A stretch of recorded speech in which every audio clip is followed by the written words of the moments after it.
எனக்கு குணாவும் மகாநதியும் என்னுடைய லைஃப். மகாநதியில் வந்து ஒரு போலீஸ்காரன் தூரத்தில் நின்றுட்டு இருப்பான், அப்படி வச்சுக்கிட்டு அந்த கூட குழந்தை எல்லாம் பேசிக்கிட்டு இருப்பாங்க. அந்த குழந்தை வந்து அந்த அந்த அந்த அந்த துப்பாக்கி அப்படி தொட்டு பார்க்கும். எனக்கு நல்லா தெரியும் அது கமல் சார் சொல்லியிருப்பார் அந்த ஷாட்டை. கமல் சார் இப்படி தொட்டு பாருன்றப்ப, ஏன்னா அந்த மனிதன் பார்க்குறான் ஒரு குழந்தை என்ன பண்ணும் அந்த இடத்துல. அந்த ஒரு ஷாட் எனக்கு போதும் மகாநதிக்கு. அது அது அது ஒரு ஷாட் வந்து என்னுடைய லைஃப் லாங் டானிக். நான் எப்படி எழுதும்போது எனக்கு ஒரு சேலஞ்ச் பண்ணிப்பேன், இந்த மாதிரி ஒரு காட்சி நீ எழுத முடியுமா மிஷ்கின், நான் கேட்டுக்கிட்டே இருப்பேன். ஸோ மகாநதியில் ஒரு சீக்வன்ஸ் இருக்கும். அவங்க பாரதியார் கவிதை கொடுத்துட்டு போவாங்க. அந்த பொண்ணு ஜெயிலில் வந்து கமல் சார் கொடுத்துட்டு போவாங்க.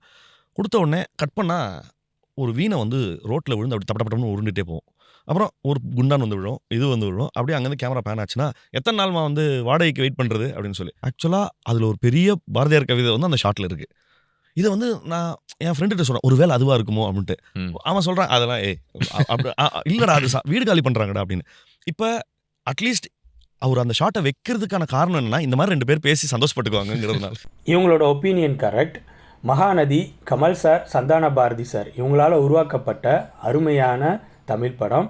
ஒரு சாதாரண மனுஷன் அவனுக்கு நடக்கிற துரோகம், அந்த துரோகத்தினால் பாதிக்கப்பட்டு மறுபடியும் எப்படி மீண்டு வரான் அப்படிங்கிறத கொஞ்சம் கூட சினிமாத்தனம் ஹீரோயிசம் இல்லாமல் உண்மைக்கு நெருக்கமாக காட்டின படம்.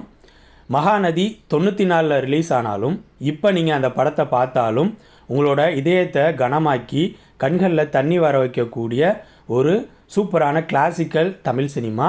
But underrated movie.